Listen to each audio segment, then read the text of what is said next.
So in this video, we're going to talk about Carlton Davis. And if you didn't see this, the Lions make a trade, get a veteran corner. Let's go. Here is the signing or the trades.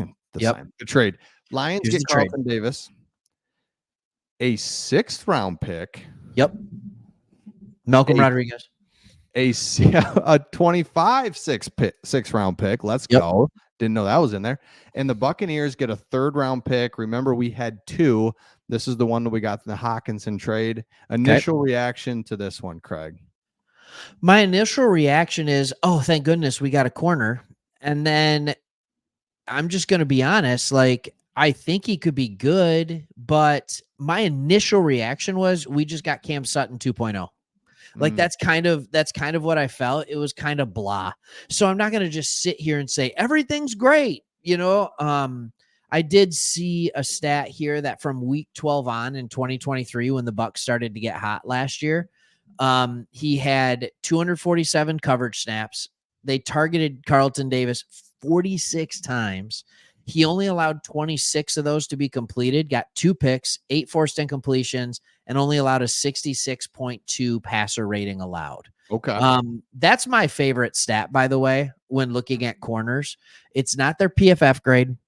It's not their interceptions. It's what is their passer rating allowed. We can talk more about it, but what were your initial reactions on this one? Well, I think if you look at, I was just pulling this up. This is Carlton Davis, baby. Oh gosh. Oh, the greatest play of the season. Yes, go. That's our guy. Love you, Carlton. At this point, I was just like, yes, die, Carlton. But now I love you. So, okay. Carlton Davis was just getting blocked there. Here's my thoughts on this. When I was just really like, we got to get a corner at some point in free agency. I think we all knew that. We knew that, hey, we have to fill a hole. That's a big one. That's a big one. And so my initial reaction was excitement. Anytime you trade for a guy versus being in a war, right, of a bidding war, I kind of like that. Just like, all right, we got aggressive. We went and got a guy. Now the 3rd round pick, I did not like that. I'm like, oh, man, I love Brad Holmes drafting, keep as many picks as you can. But then in return, we get 2 picks. So it's like, oh, now they're 6th round picks or whatever, but still it's the number of picks is still there. So my emotions were all over the place. So I'm like, okay, here's where I'm at. I'm with you. I don't know enough about Carlton Davis. He's never been one that just is like a lockdown corner that you know about. Revis Island. Like that's not who we're getting. We're getting a guy that is very solid, sticky in coverage. But you're right. Is he going to be Cam Sutton the second half of the season, or is he going to be Cam Sutton the first half of the season, where it's just like, man, Cam Sutton's jersey was the cleanest. It was oh man, he first half of the season, like he never was on TV. You didn't even know he was on the team. Next thing you know, the second half of the season, his helmet's like hanging off, his jersey's like just he's getting torn up. So I don't know enough about Carlton Davis because he's somebody that I just don't know enough about him, but I'm excited and I just can't help but trust Brad Holmes at this point. So that's kind of where I'm at. Well, and we talked about this before, right? Like this is the one thing that Brad Holmes hasn't necessarily proved he's great at. He has proved that he's phenomenal at drafting. No question about that. He's great at bringing back his own players. He hasn't proved that he can go out and make good trades. Well, no, he's proven he can make good trades. He hasn't proven to be able to evaluate other NFL talent as well.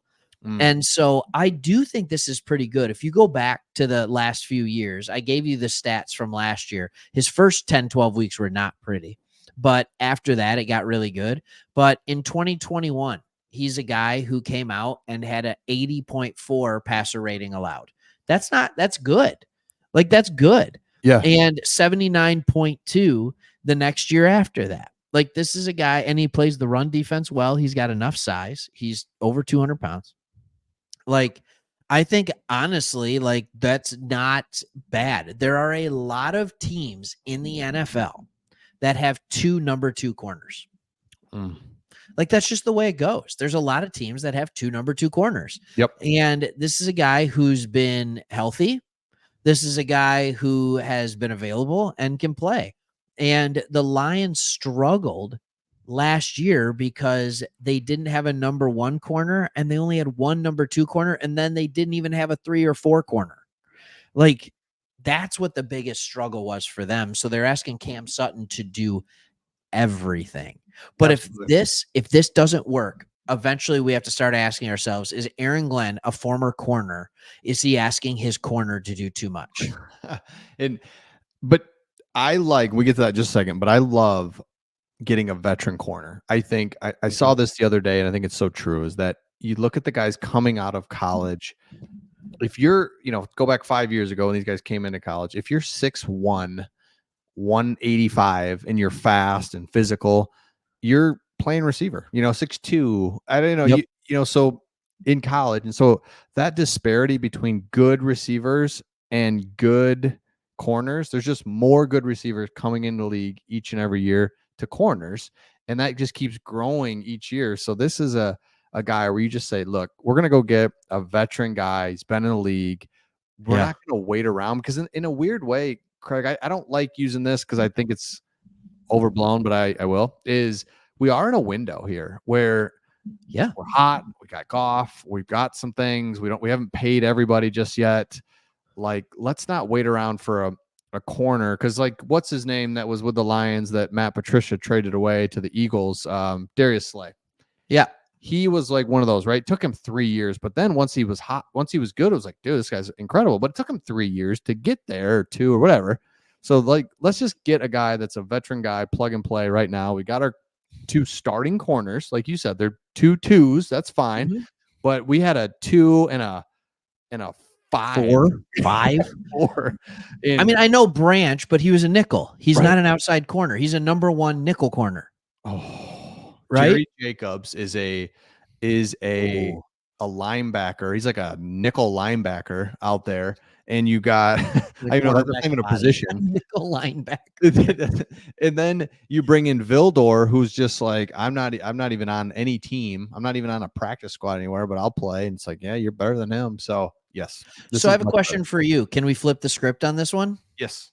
You're the Lions. You've had a corner that you drafted, right? And he's played 4 years in the NFL so far, and all 4 years are pretty good.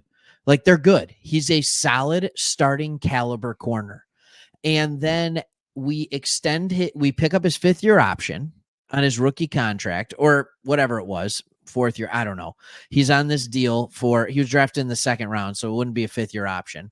But you get him on that 5th year, and then you trade him for a 3rd round pick. Are you happy to let a corner go for a 5th round pick?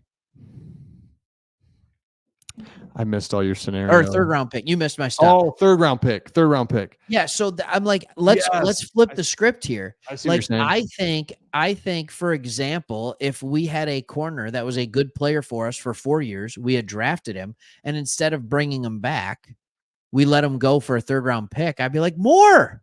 I want more. Mm-hmm. And you also would have to give in 2 6-rounders in it. I guess I'm just saying, like, that's right. I love that exercise. You're exactly right. With a 3rd round pick. Yes. It's like, I'd want more. He's good. He's productive. And we give him up and 2 picks. That's something new we're seeing in the NFL too, is that like future pick. I don't remember that as much. Like, I guess I'm forgetting we're in the year 2024 because just 1 year, one year pushed out. Yeah, whatever. But the DeAndre Swift and the Eagles, that was a 2-year push out, like 4th round next year. So we got 4th round next year. We got a 6th round additional next year. So it's fine. Let's go. Okay. All right. So can I switch gears on you for a second? Let's do it. All right. Let's get weird. So here we are, and we are looking at this team. You mentioned this. We are in a window right now. You don't like to use the term, you said, because, it's a little whatever, Everybody says it. Everybody says you're in a window. Here's the whole idea, though, right? In the NFL, you have a window. You want to extend that window as much as you can. We know we have a ton of players that we're going to have to pay. We're starting to have to pay them. St. Brown, Penei Sewell. You talk about Aleem McNeil needs to get paid. If we're going to keep Goff, he's going to have to get paid. Like there's so many players, Jameson Williams eventually. I'm not even going on the defense yet. Oh, right. Like, and so you look at all these guys that you're going to have to pay. Ifeatu Melifonwu, he's only got a year left. So all these guys you have to pay. So I understand everybody coming on here and talking about Danielle Hunter. It's got to be Danielle Hunter. But we're signing a bunch of guys to 1-year deals, and then those fill the gaps now. And then you draft players to be cheaper next year when you have to start paying St. Brown $30 million a year. When you have to pay Goff $45 million a year. When you have to start paying Sewell $30 to $35 million a year. Just ridiculous money, right? Like, does that make sense? What we're doing here? Absolutely. Yep. And you have to be manageable. You have to manage it's so hard to just throw a big contract to somebody and to manage it. Absolutely. Yep. You nailed it. Let me change gears on you one more time. Sure. Oh boy. Okay. Let's have some fun